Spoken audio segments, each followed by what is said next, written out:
Are you ready to talk about saying some nice things about yourself?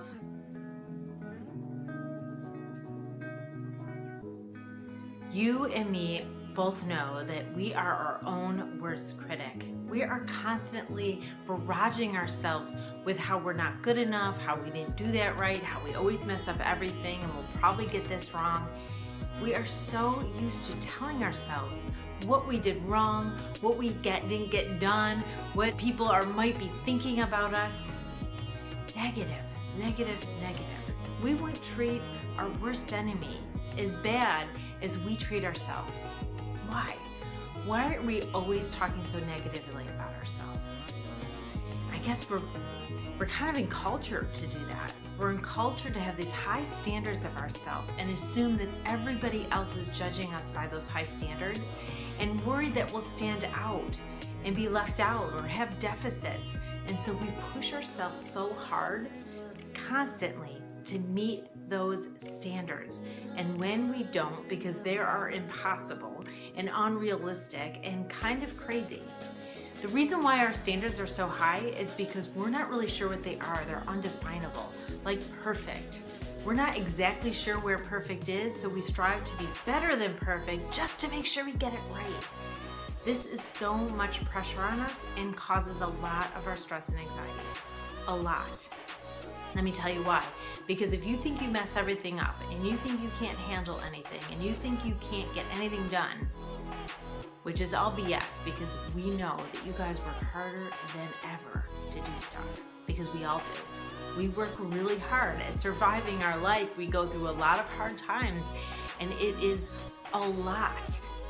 But we don't notice any of those skills, and we don't notice any of that good stuff that we're doing, and all the taking care of our kids, and all the work that we're doing, and all that survival stuff. We don't notice any of it. All we do is notice our deficits, because we're striving for perfect, which is not true. So what if you started talking positively to yourself?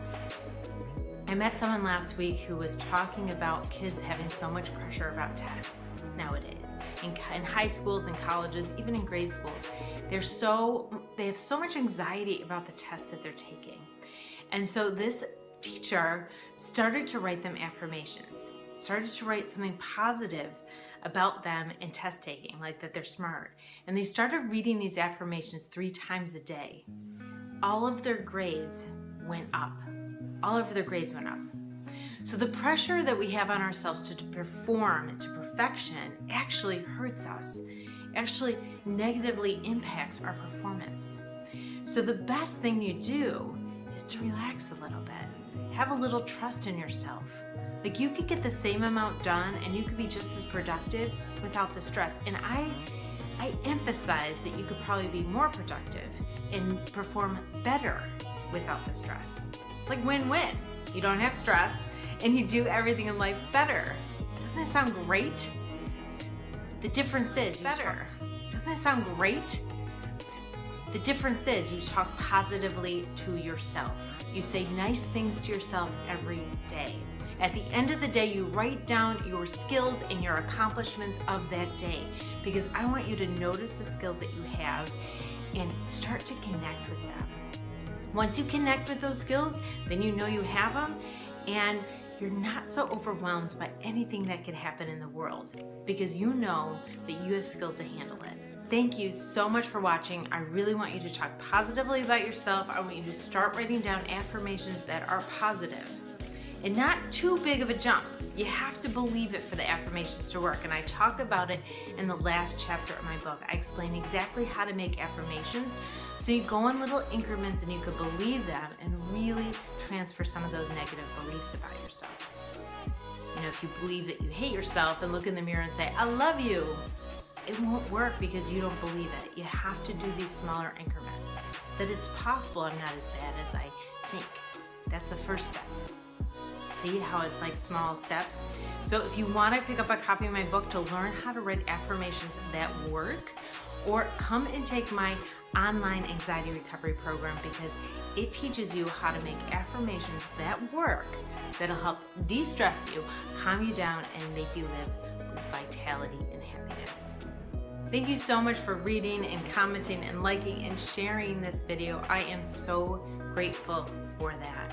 If you want more from me, come on over to my website, jodyamen.com, where I have tons of videos and articles on how to love yourself and open your heart and get rid of fear and live with vitality. In the meantime, stay present and let that you want to be shine through. Hey everyone, it's Jody. Did you like this episode? If so, make sure you subscribe so you get that next one. And if you want more from me, you could come on over to my website, jodyamen.com, where I have more articles and videos and podcasts on how to love yourself and open your heart. I will see you next time right here on Love Yourself Up. And in the meantime, you let that you want to be shine through.